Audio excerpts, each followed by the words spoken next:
Welcome to this video. In this video, we'll be implementing all the concepts that we studied in the previous video about list. So let's get started. So first of all, let's see how we can create a list. Creating a list is very simple. We can just use the square brackets to create a list. So for example, like if you want to store the marks of the students in a list, let's call the list marks and let me store marks of 10 students in the list.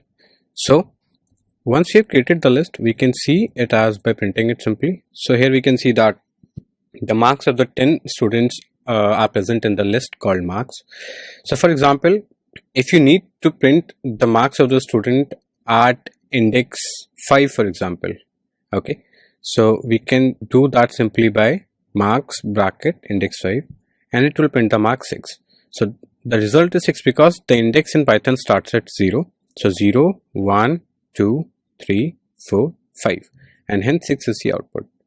For example, if you want to extract a sequence like we discussed in the previous video, what I can do is marks. Suppose we want to extract all the marks from index 0, that is to for example index 5. If you want to extract element at index 5, I'll write it as index 6. And when I do that, so I can see that at 5, 0, 1, 2, 3, 4, 5, 6 is the element. So it has returned all the elements from index 0 to index 5. Care has to be taken that the last index is not included in the output. Now, what if you want to add an element to this list? So adding an element is very simple. Like we discussed in the previous video, I can use the append function. So for example, I want to include one more marks. So I can do something like marks dot append and I can add a marks 11. Now when I print marks, so 11 marks is going to be appended to the end of the list. Now what if you want to add multiple marks, for example 2 more students marks we need to include in this list. So what I can do is I can use the extend function. So like we discussed, extend function takes a list as its input. So for example, I need to add 2 more marks. I'll include that in the square brackets to make it a list. And when I run that and when I print the marks, so 12 and 13 will be included as single elements in the marks list. Now what if you want to add a list to a list? For example, a list of 2 students. For example, I want to add marks of 14 and 15 to this list. So when I do the append and pass on to it a list, so what it will do is it will append a list rather than the individual elements. So when I print it, what it will do is it will append a list rather than individual elements. So this was how we added elements to a list. What if I wish to delete elements in a list? So deleting elements is pretty simple.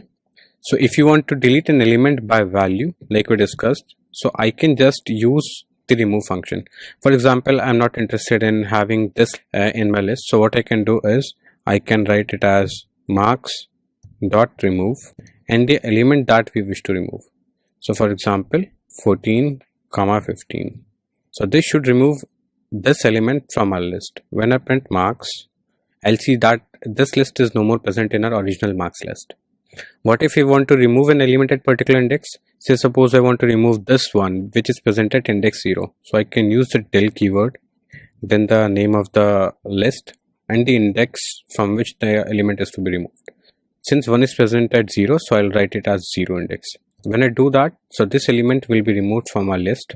When I print marks, so now 1 is no more present in the list. The list now starts from 2, 3, 4, 5, 6 and so on up till 13.